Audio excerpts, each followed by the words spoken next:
Muito bem, querida igreja, nós estamos estudando, começamos inclusive a semana passada, as parábolas de Jesus. Eu não sei quanto a vocês, eu gosto demais de estudar a palavra. Eu já vim para cá hoje debaixo de expectativa, mesmo já sabendo, tendo aqui o esboço daquilo que provavelmente vai ser ministrado. E digo provavelmente porque ele é o dono da igreja, ele faz o que ele quiser fazer, do jeito que ele quiser fazer. Na semana passada nós aprendemos sobre a parábola do semeador. E a parábola do semeador, ela abre Mateus capítulo 13. Mas o capítulo 13 de Mateus também apresenta outras parábolas, inclusive a de hoje, ela vem em sequência da parábola do semeador. Então quero convidar você a abrir a sua palavra de Deus, a sua Bíblia, em Mateus no capítulo 13, mas agora na altura do verso 24. Então nós vamos ler do verso 24 até o verso 30. Apresento aos irmãos aqui nessa manhã a parábola do trigo e do joio. Você já ouviu falar? A parábola do trigo e do joio. Verso 24 em diante. Palavra de Deus, Mateus 13, 24. Estou lendo aqui na Almeida Revista e Corrigida, tá? Isso, pode colocar. Propôs-lhes outra parábola, dizendo: o reino dos céus é semelhante a um homem que semeia boa semente no seu campo. Mas dormindo os homens, veio seu inimigo e semeou o joio no meio do trigo e retirou-se. E quando a erva cresceu e frutificou, apareceu também o joio. E os servos do pai de família, indo ter com ele, disseram-lhe: Senhor, não semeaste tu no teu campo boa semente? Por que tem então o joio? E ele lhes disse: um inimigo é quem fez isso. Interessante essa frase, hein? Um inimigo é quem fez isso. E os servos lhe disseram: queres, pois, que vamos arrancá-lo? Porém, ele lhes disse: não, para que ao colher o joio, não arranqueis também o trigo com ele. Deixai crescer ambos juntos até a ceifa.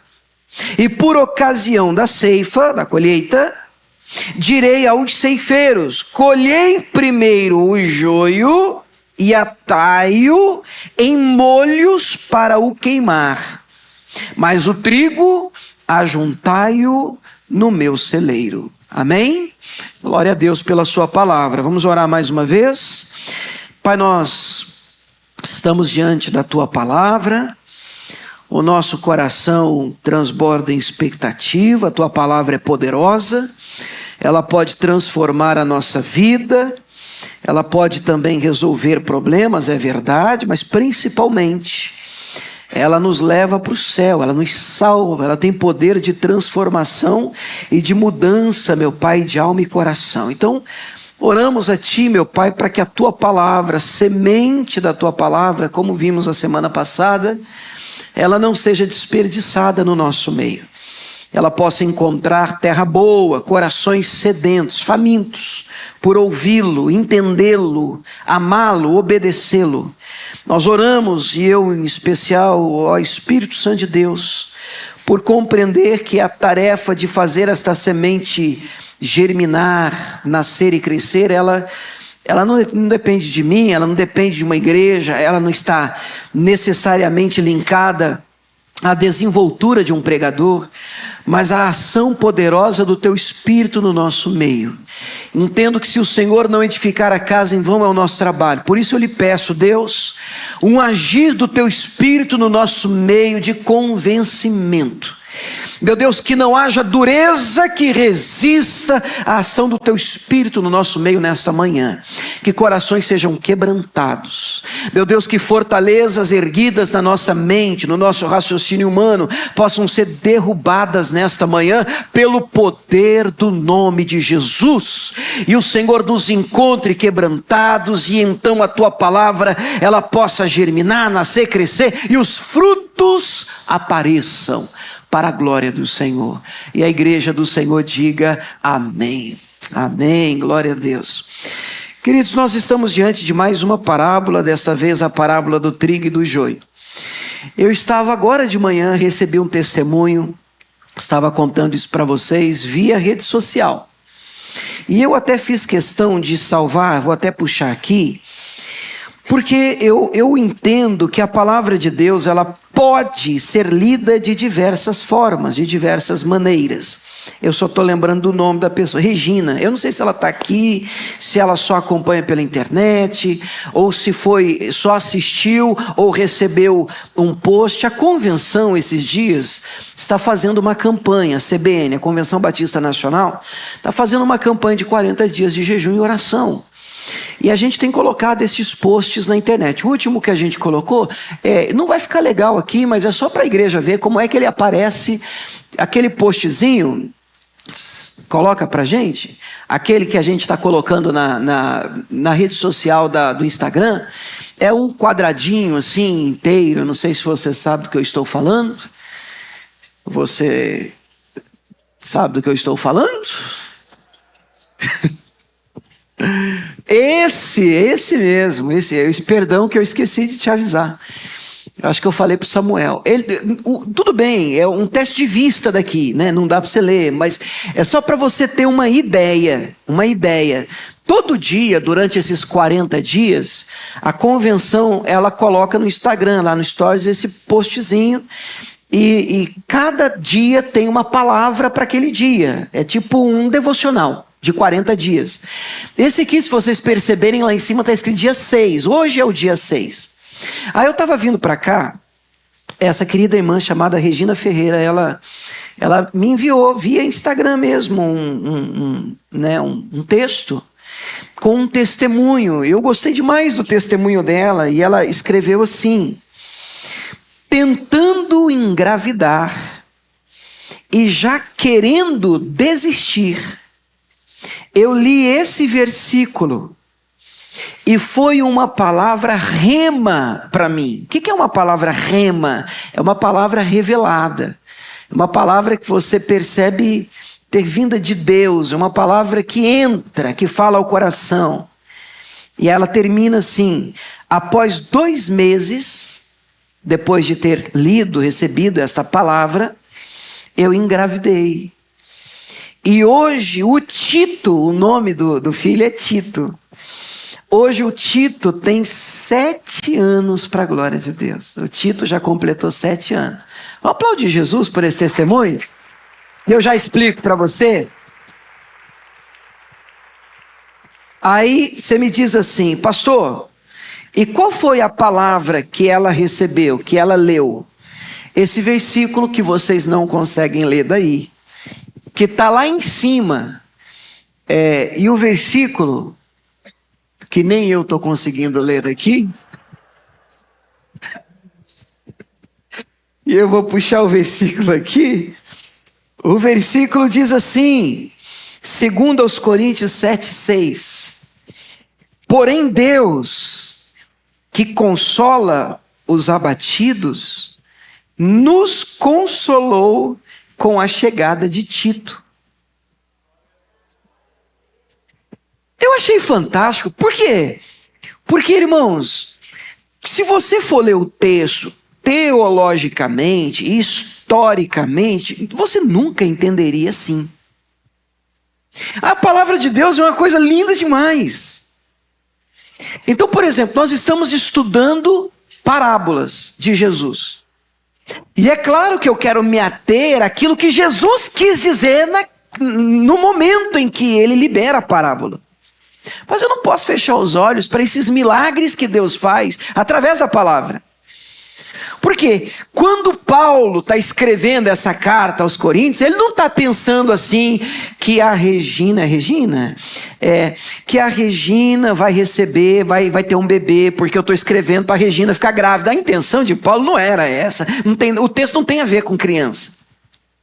Mas ela, orando, na hora que ela abre o texto, Deus me consolou com a vinda de Tito. Pronto, meu Tito vai chegar. E na hora que nascer vai ser um menino e eu vou pôr o nome dele de Tito. E depois de 2 meses nasce um menino, como é que o menino chama? Tito. E o menino já tem 7 anos de idade. E por que eu estou contando? Eu faço questão de contar isso para vocês. Porque olhando para essa parábola, a parábola do joio e do trigo, é verdade que nós temos muitas aplicações aqui pessoais. Eu vou gastar um pouco mais de tempo no que Jesus quis dizer quando ele liberou a palavra. Mas eu gostaria que você não encaixotasse teologicamente a parábola.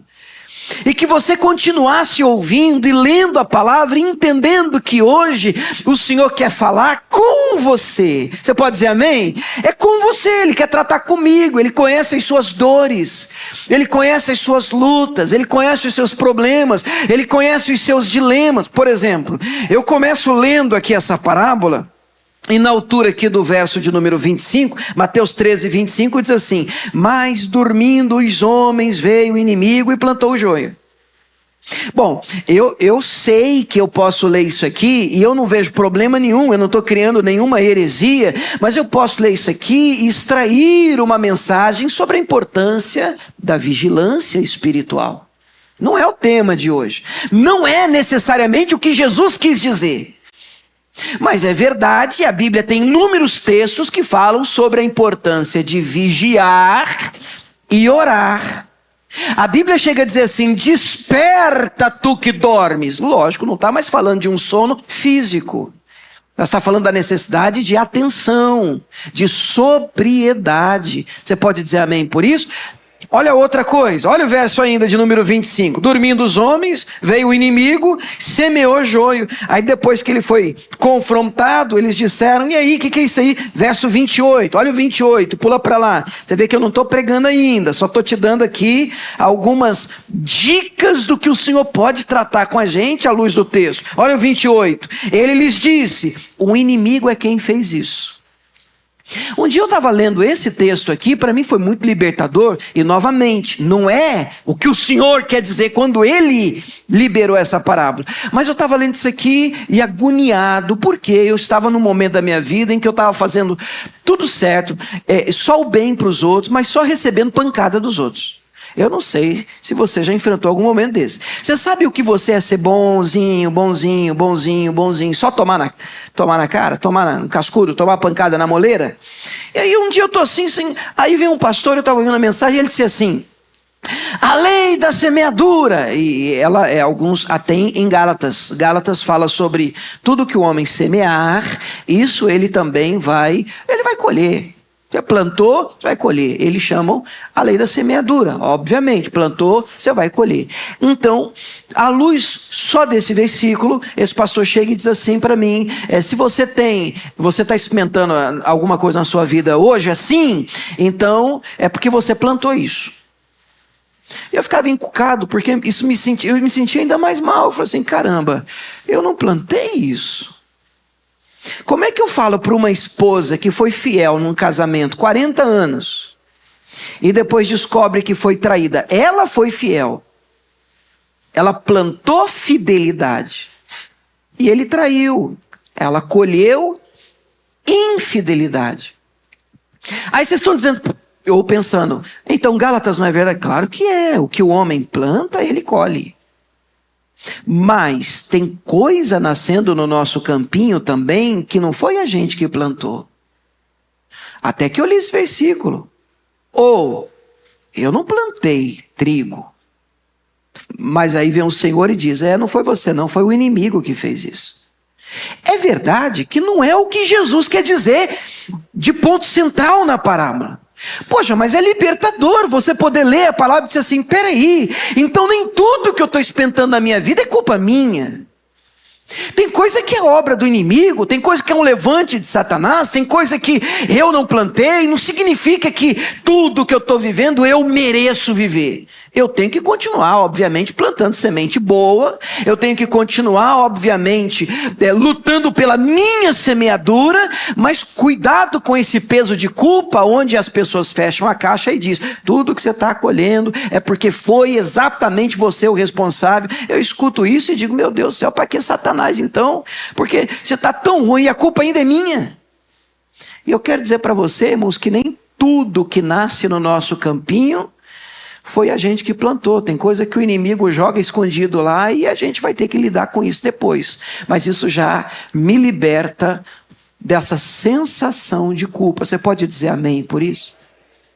Agora, é verdade que todas essas coisas que eu estou dizendo para você, esse é quarto, é você lendo a Bíblia e dizendo, Deus fala comigo, Deus trata comigo. Você vê que não é heresia, não é distorção da palavra, mas são formas de que o Senhor pode usar a palavra para falar com você, como falou com a Regina. Coisas em que a gente escuta Deus falando e aqui a gente abraça a palavra para a gente. E a gente diz, puxa Deus, e a gente se apropria dessa palavra e ela é viva, ela é poderosa. Então a palavra ela não é só histórica, ela ainda fala conosco nos nossos dias, amém? Mas mesmo sabendo de tudo isso, contando tudo isso para vocês, não é esse o objetivo de hoje.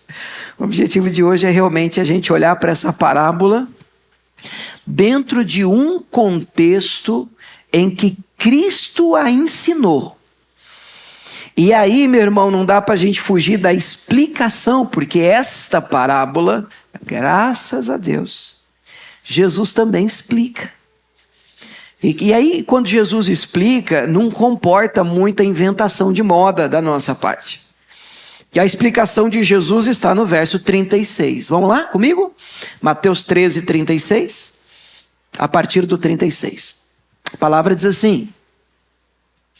Então, tendo despedido a multidão, foi Jesus para casa. E chegaram ao pé dele os seus discípulos, dizendo, explica-nos a parábola do joio do campo. Bacana isso, né?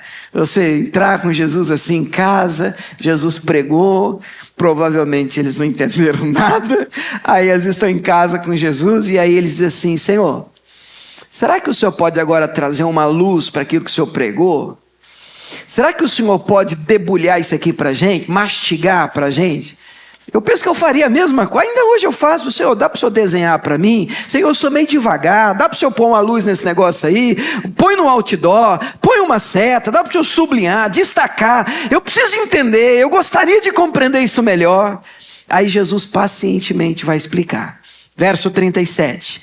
Ele respondendo disse-lhes, o que semeia boa semente é o Filho do Homem. O campo é o mundo. A boa semente são os filhos do reino. O joio são os filhos do maligno. O inimigo que o semeou é o diabo. E a ceifa é o fim do mundo. E os ceifeiros são os anjos. Assim como o joio é colhido e queimado no fogo, assim será na consumação deste mundo. Mandará o Filho do Homem os seus anjos, e eles colherão do seu reino tudo que causa escândalo e os que cometem iniquidade. E lançá-los-ão na fornalha de fogo. Ali haverá pranto e ranger de dentes. Então os justos resplandecerão como o sol. Glória a Deus, igreja. No reino do seu Pai. Quem tiver ouvidos para ouvir, que ouça. A explicação está aqui.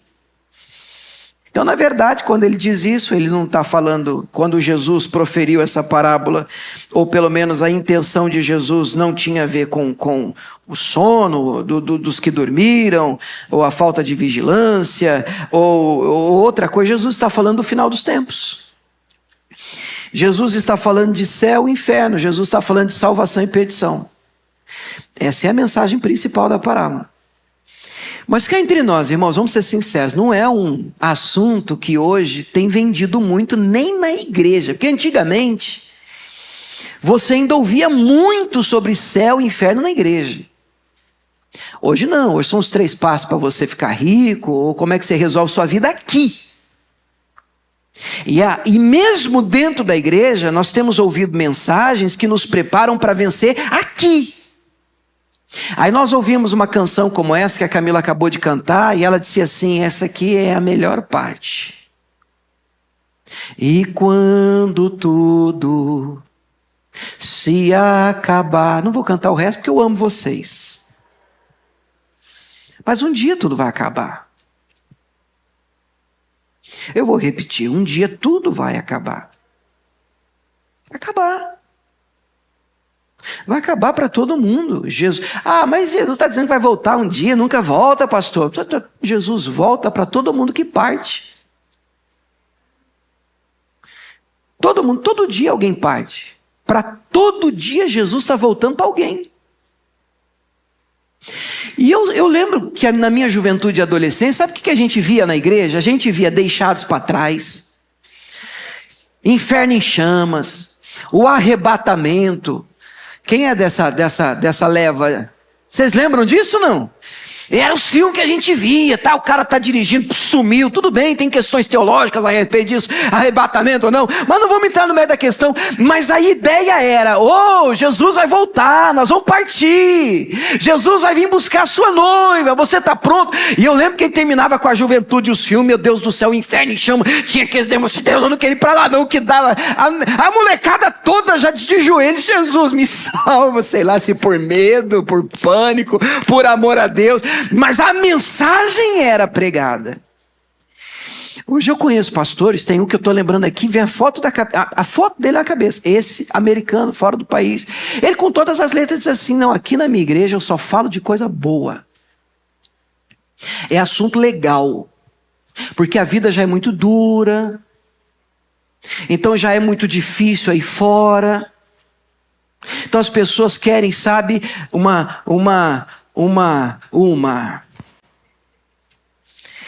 Mas esse é o evangelho completo de Jesus? Porque eu não posso negar que Jesus abençoa, eu não posso negar que Jesus restaura.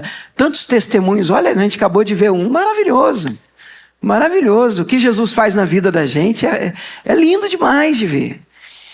Mas qual é a mensagem principal da cruz de Cristo?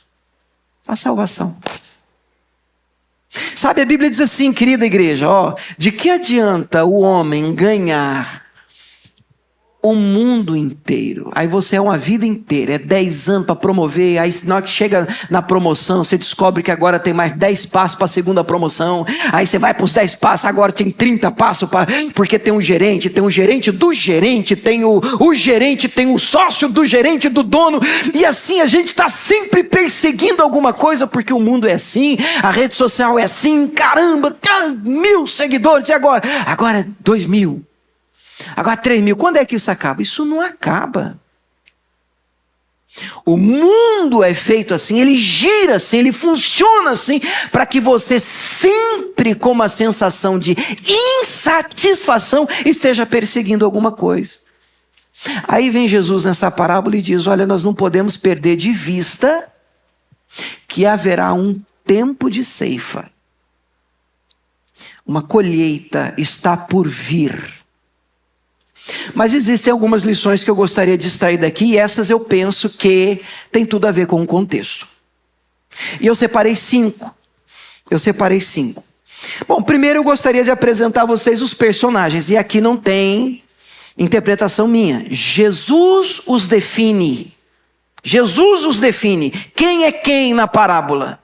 Bom, vamos nos lembrar. O semeador da parábola é o filho do homem. Como é o nome dele? Tá fraquinho, vamos melhorar. Como é que é o nome dele, igreja?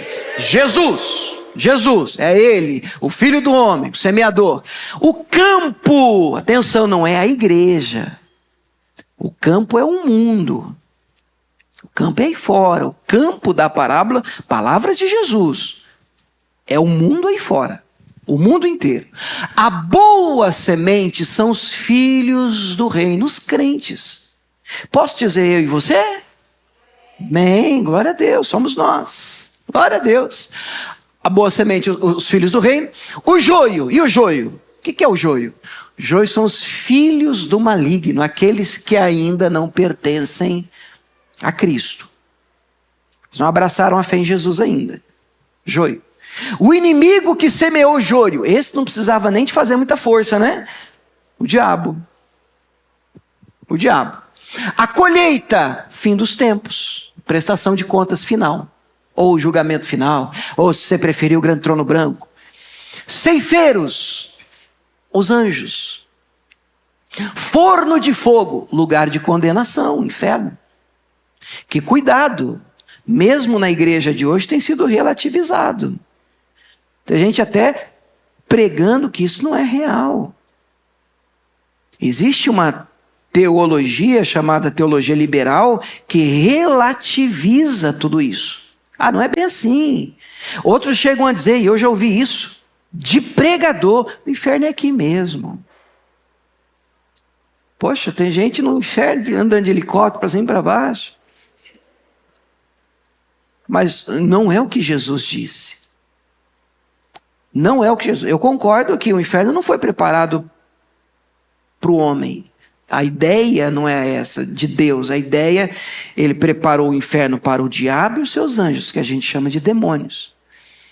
Mas o texto bíblico diz que todo aquele que nele não acreditar, não crer, não se render, para lá vai.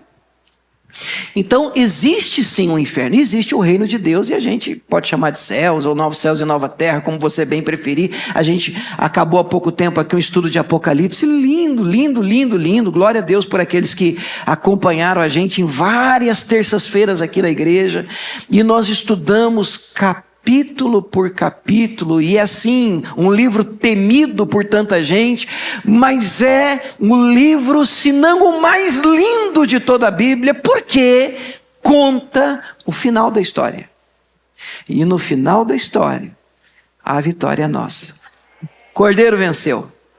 Glória a Deus por isso. O Cordeiro venceu. Quais lições nós podemos tirar dessa parábola, igreja? Vem comigo, eu gostaria da sua atenção e um pouquinho de paciência. Vou tentar, são 5 pontos só. Eu vou tentar ser breve, mas eu gostaria que você fizesse a correria nos outros textos para a gente poder ler menos.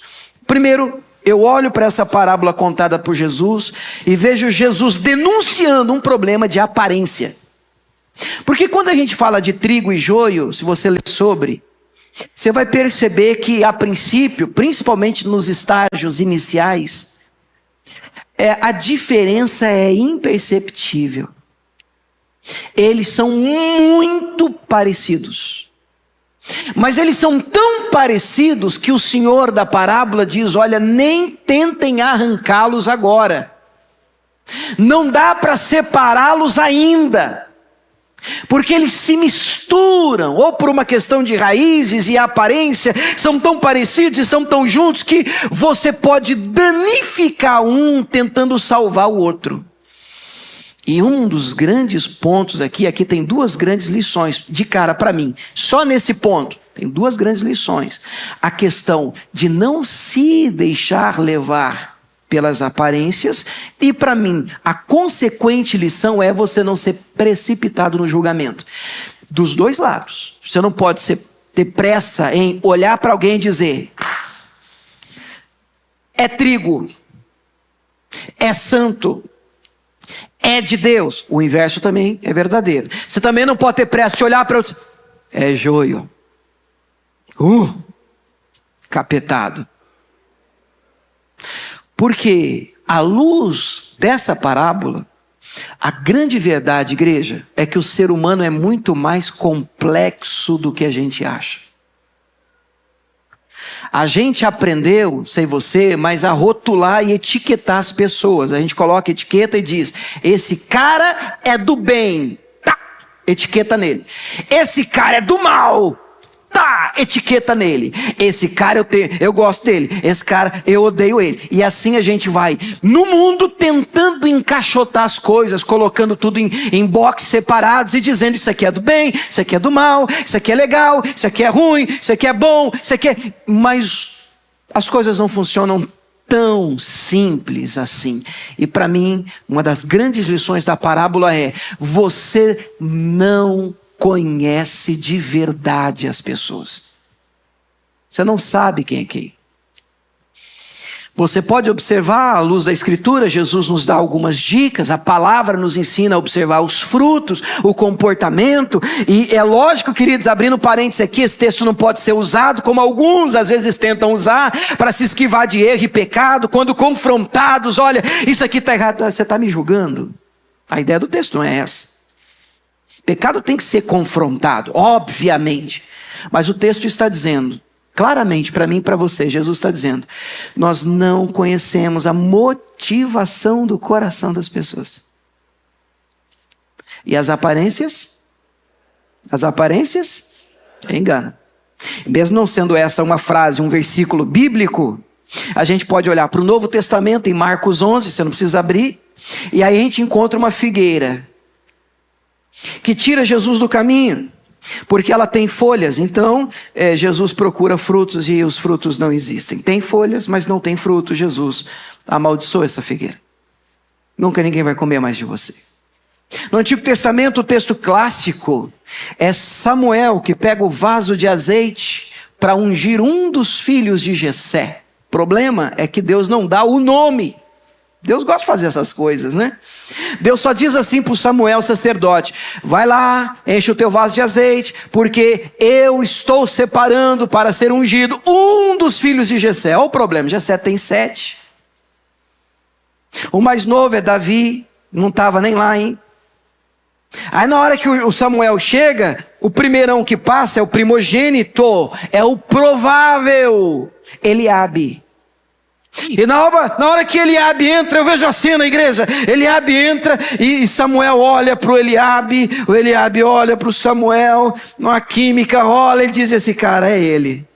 Esse cara com manto vermelho nas costas, uma coroa na cabeça, vai ser lindo, um retrato de rei. Ele diz: certamente está perante o Senhor o seu ungido. Eu estou falando de Samuel, irmãos.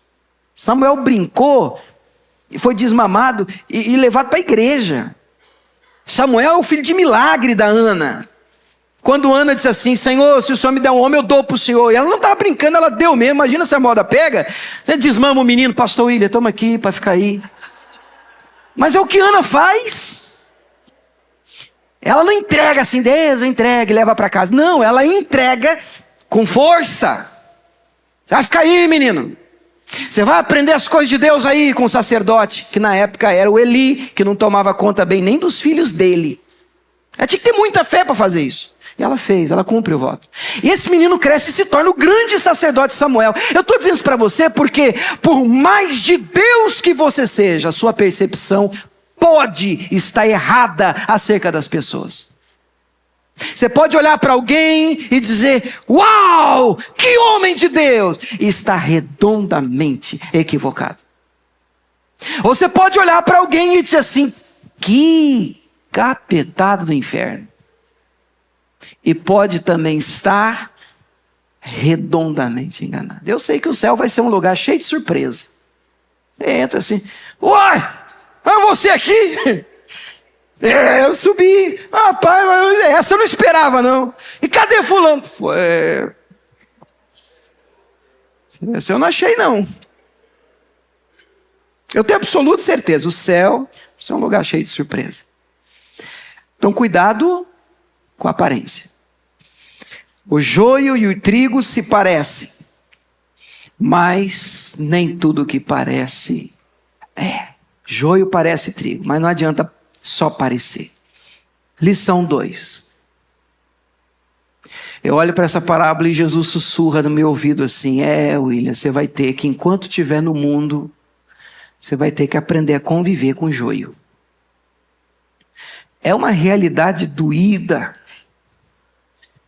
Porque às vezes a gente encontra uma turma difícil, sabe? E a gente já de cara, a gente não gosta de gente difícil. Você gosta?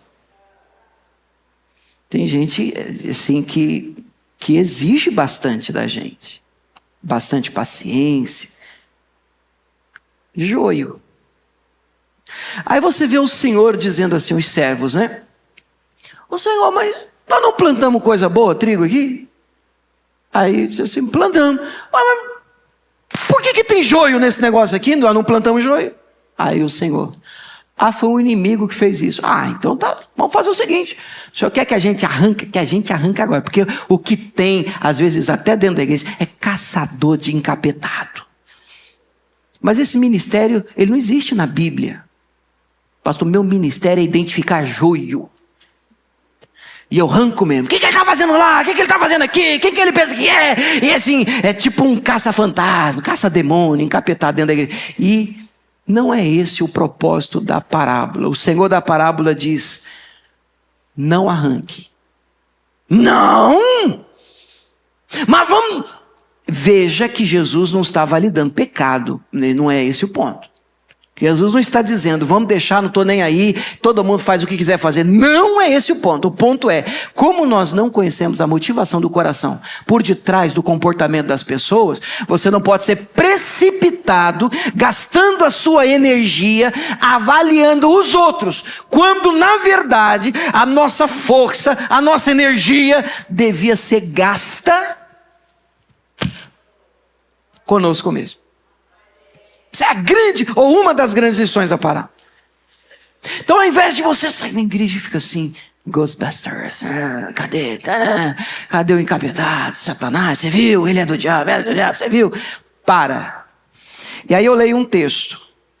Eu gostaria de ler com vocês, João, se você tiver aí, eu vou colocar aqui pra gente, né?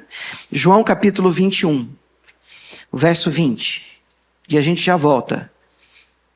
João 21, 20. Eu vou ler o texto e eu explico.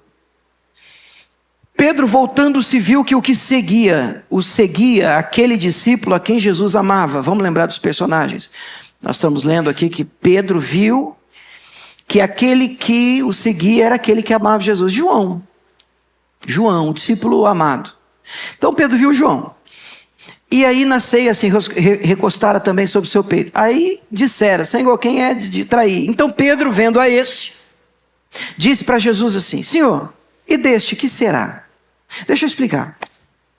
Esse é o final de João. Jesus morreu, ressuscitou.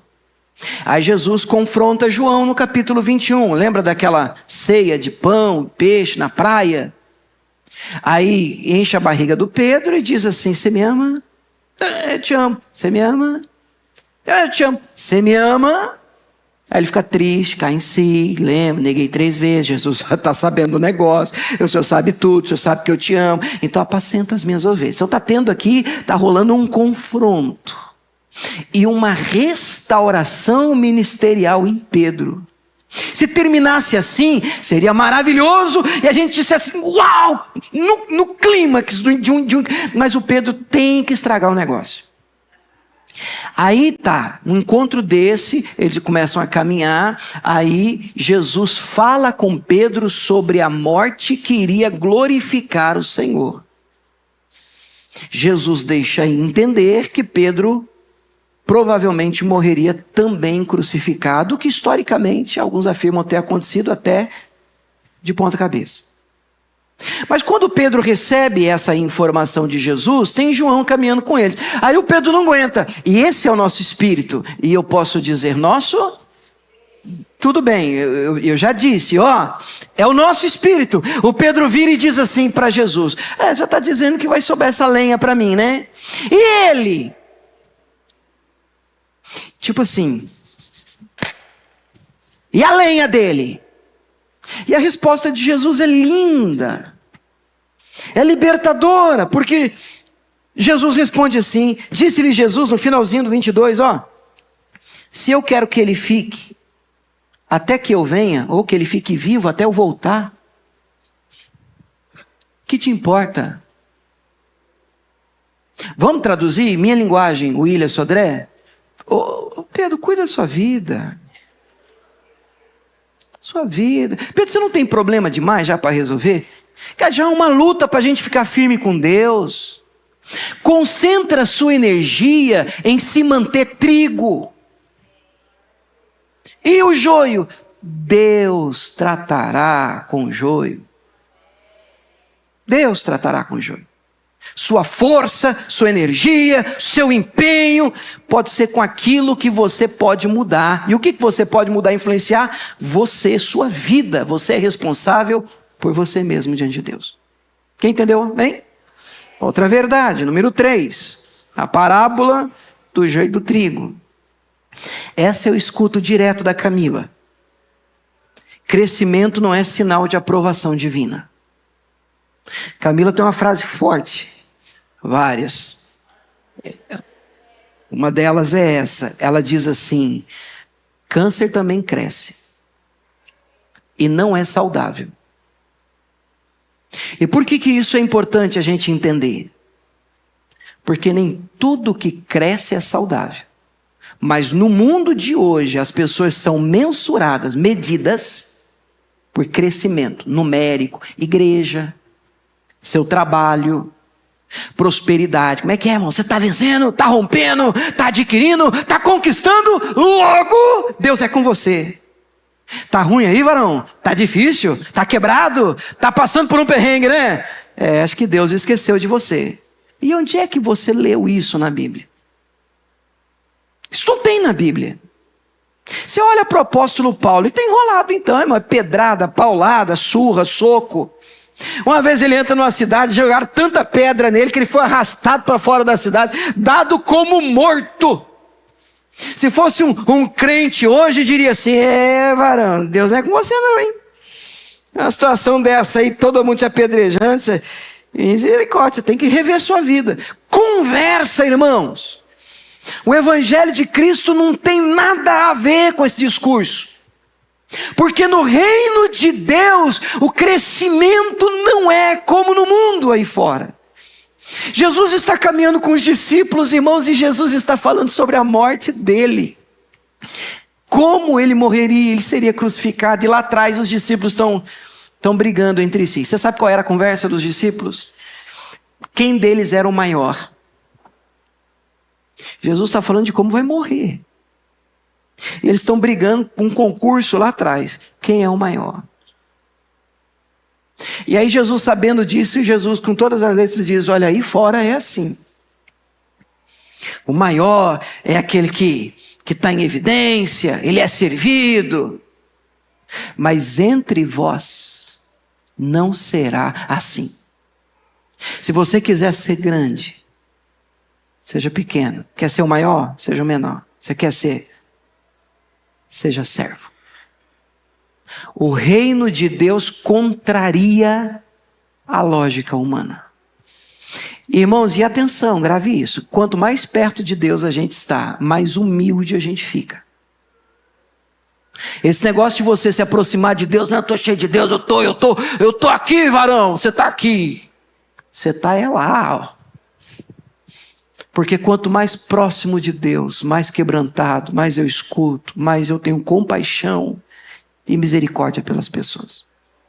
Amém? Número 4.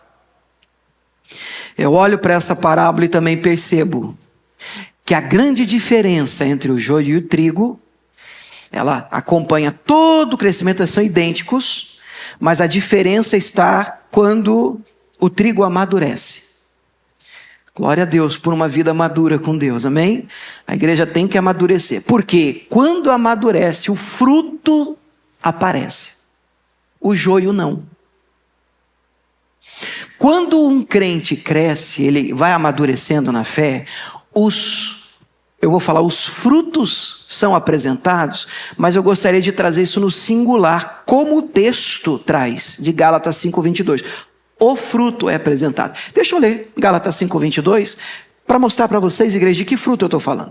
Gálatas 5:22 diz assim: mas, perceba, está no singular, o fruto é. Pastor, eu sempre ouvi que os frutos são, porque são várias coisas. Pois é, por isso que eu coloquei a foto como se fosse, eu não sei como é que você chama, tangerina, pocã. É isso aí que você está falando também, mexerica. Porque a ideia que eu tenho do texto é um fruto com vários gomos. Então tem um gomo do amor, da longanimidade. Pastor, mas faz diferença? Para mim faz, e vou te explicar por quê. Porque, volta por favor, Gálatas 5:22. Quando você lê assim, irmãos, ó, o fruto é. A ideia que eu tenho é, ou você tem o fruto, ou você não tem o fruto. Nossa, que revelação, mas eu explico melhor. Se você não tiver, por exemplo, o primeiro gominho, qual que é o primeiro gominho? Amor. Acabou, você já não tem o fruto, você tem parte dele. E isso para mim traz uma responsabilidade ainda maior, porque o fruto do Espírito é o conjunto completo da obra. E qual é o conjunto completo da obra? Amor. Gozo, o que é gozo? Alegria, gozo é alegria. O que mais? Paz.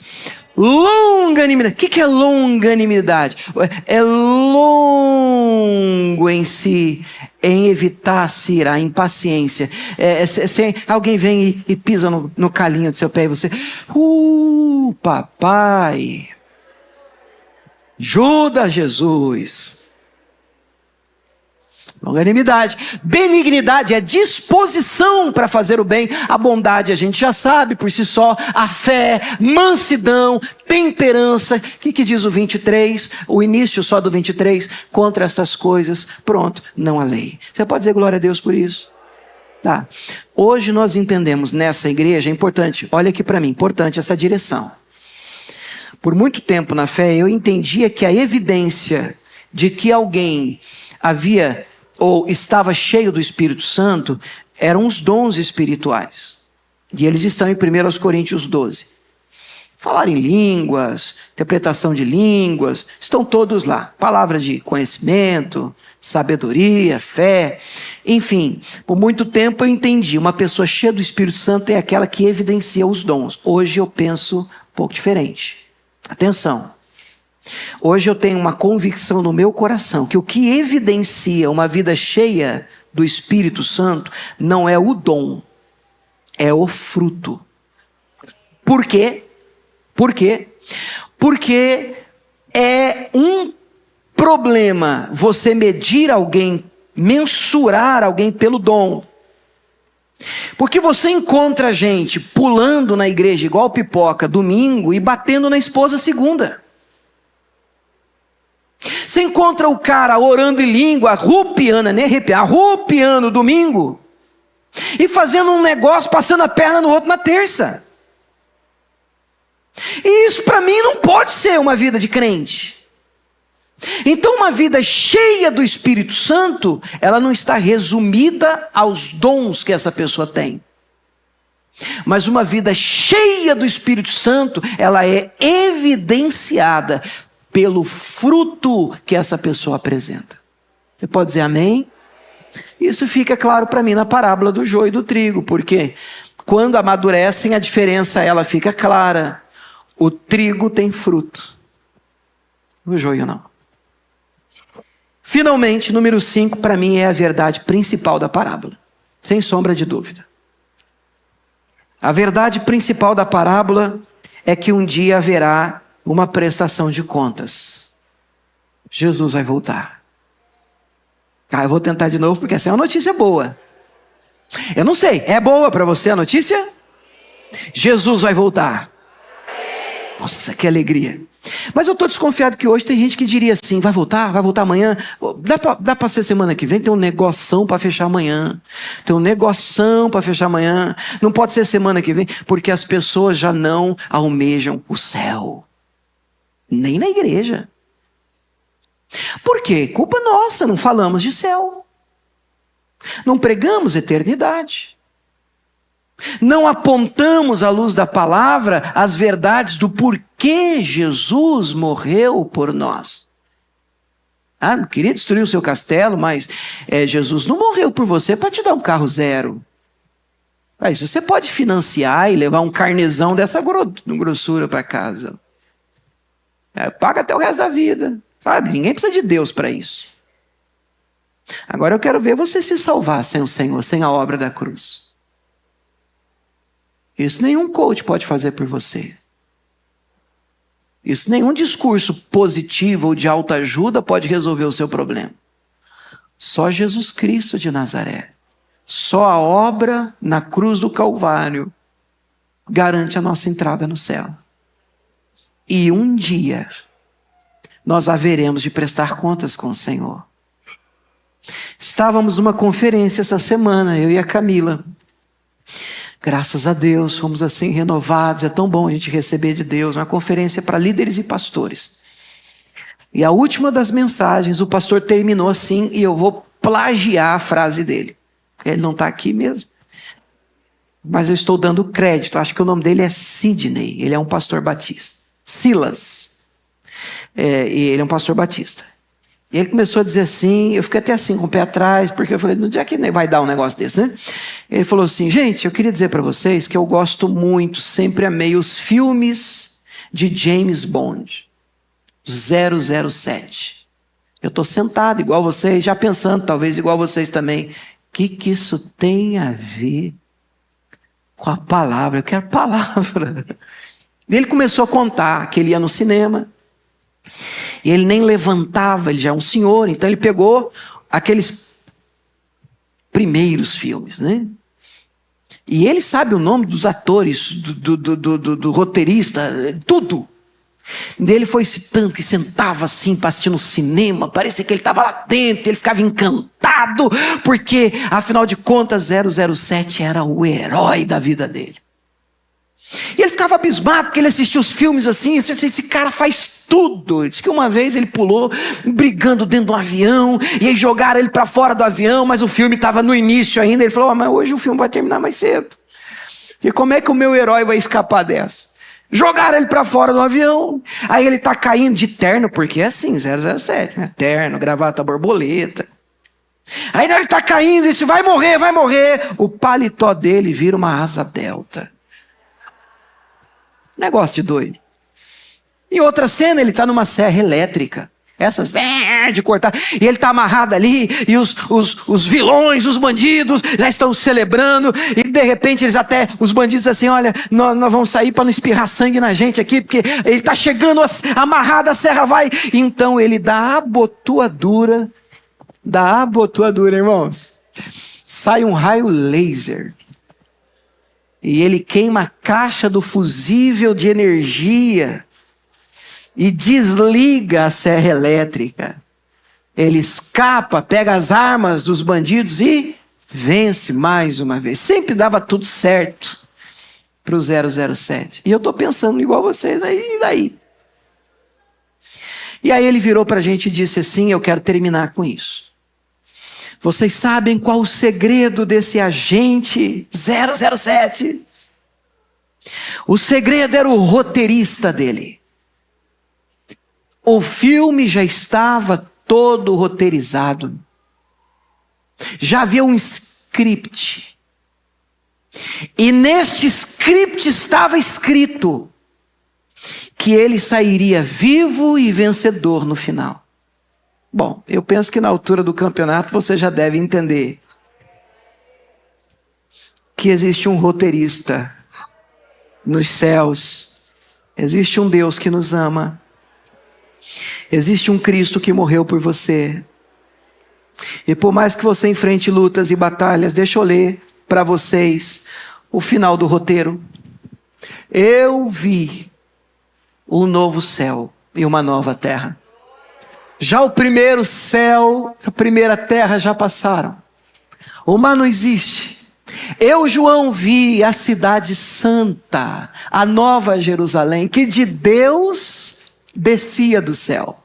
adereçada, como uma esposa ataviada, enfeitada, arrumada para o seu marido, o seu noivo, e ouviu uma grande voz do céu que dizia: eis aqui o tabernáculo de Deus com os homens, pois com eles habitará, eles serão o seu povo, e o mesmo Deus estará com eles e será o seu Deus. Vamos comigo?